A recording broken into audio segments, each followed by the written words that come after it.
Dr. KHALID MALIK, the founder of Applied Linguistics Groups, has a PhD in Applied Linguistics TESOL and uploaded this video for BS English students. Having more than 25 research papers, he taught at many foreign universities, and admitted to a postdoctoral study program abroad. Join Applied Linguistics Group at youtube.com/@1966Pakistani or use a QR code to join our Facebook group at Jonathan Swift's A Modest Proposal. A modest proposal for preventing the children of poor people from being a burden to their parents or country, and for making them beneficial to the public, commonly referred to as a modest proposal, is a Juvenalian satirical essay written and published anonymously by Jonathan Swift in 1729. The essay suggests that the impoverished Irish might ease their economic troubles by selling their children as food to rich gentlemen and ladies.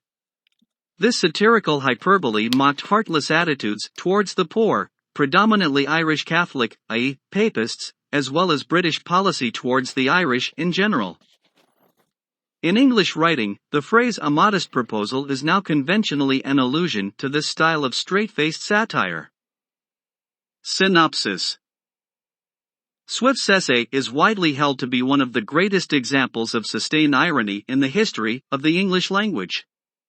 Much of its shock value derives from the fact that the first portion of the essay describes the plight of starving beggars in Ireland, so that the reader is unprepared for the surprise of Swift's solution when he states, "A young healthy child well nursed, is, at a year old, a most delicious nourishing and wholesome food, whether stewed, roasted, baked, or boiled, and I make no doubt that it will equally serve in a fricassee or a ragout." Swift goes to great lengths to support his argument, including a list of possible preparation styles for the children, and calculations showing the financial benefits of his suggestion. He uses methods of argument throughout his essay which lampoon the then influential William Petty and the social engineering popular among followers of Francis Bacon. These lampoons include appealing to the authority of a very knowing American of my acquaintance in London and the famous Salmanazar, a native of the island Formosa, who had already confessed to not being from Formosa in 1706. In the tradition of Roman satire, Swift introduces the reforms he is actually suggesting by parallipsis. Therefore let no man talk to me of other expedients, of taxing our absentees at 5 shillings a pound, of using neither clothes nor household furniture, except what is of our own growth and manufacture, of utterly rejecting the materials and instruments that promote foreign luxury, of curing the expensiveness of pride, vanity, idleness, and gaming in our women, of introducing a vein of parsimony, prudence, and temperance, of learning to love our country, wherein we differ even from Laplanders, and the inhabitants of Tapanambu, of quitting our animosities and factions, nor acting any longer like the Jews, who were murdering one another at the very moment their city was taken, of being a little cautious not to sell our country and consciences for nothing, of teaching landlords to have at least one degree of mercy towards their tenants. Lastly, of putting a spirit of honesty, industry, and skill into our shopkeepers, who, if a resolution could now be taken to buy only our native goods, would immediately unite to cheat and exact upon us in the price, the measure, and the goodness, nor could ever yet be brought to make one fair proposal of just dealing, though often and earnestly invited to it. Therefore, I repeat, let no man talk to me of these and the like expedients, till he hath at least some glimpse of hope, that there will ever be some hearty and sincere attempt to put them into practice. Population solutions. George Witkowski argued that Swift's main target in A Modest Proposal was not the conditions in Ireland, but rather the can-do spirit of the times that led people to devise a number of illogical schemes that would purportedly solve social and economic ills. 3. Swift was especially attacking projects that tried to fix population and labor issues with a simple cure-all solution. A memorable example of these sorts of schemes involved the idea of running the poor through a joint stock company. In response, Swift's modest proposal was a burlesque of projects concerning the poor that were in vogue during the early 18th century. A modest proposal also targets the calculating way people perceived the poor in designing their projects. The pamphlet targets reformers who regard people as commodities. In the piece, Swift adopts the technique of a political arithmetician. 7. to show the utter ridiculousness of trying to prove any proposal with dispassionate statistics.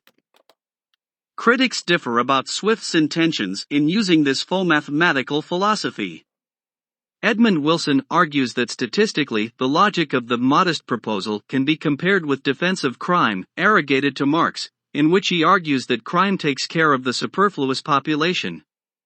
7. Witkowski counters that Swift's satiric use of statistical analysis is an effort to enhance his satire that springs from a spirit of bitter mockery, not from the delight in calculations for their own sake.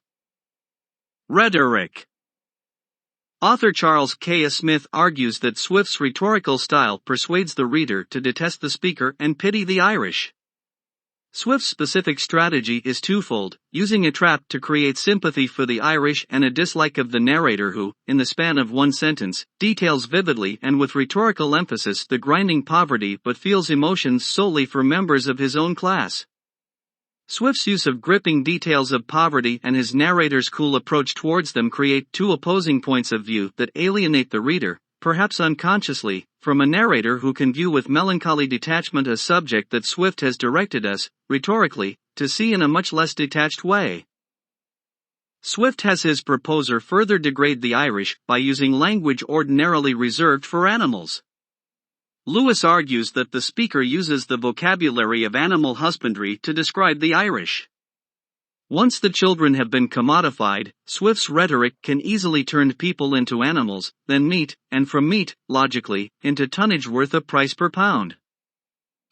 Swift uses the proposer's serious tone to highlight the absurdity of his proposal. In making his argument, the speaker uses the conventional, textbook-approved order of argument from Swift's time, which was derived from the Latin rhetorician Quintilian.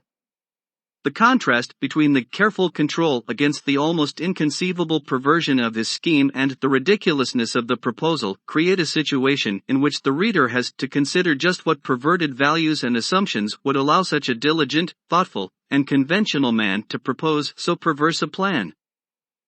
Influences.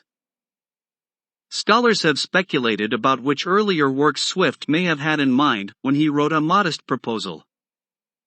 Dr. KHALID MALIK, the founder of Applied Linguistics Groups, has a PhD in Applied Linguistics TESOL and uploaded this video for BS English students. Having more than 25 research papers, he taught at many foreign universities, and admitted to a postdoctoral study program abroad. Join Applied Linguistics Group at youtube.com/@1966Pakistani or use a QR code to join our Facebook group at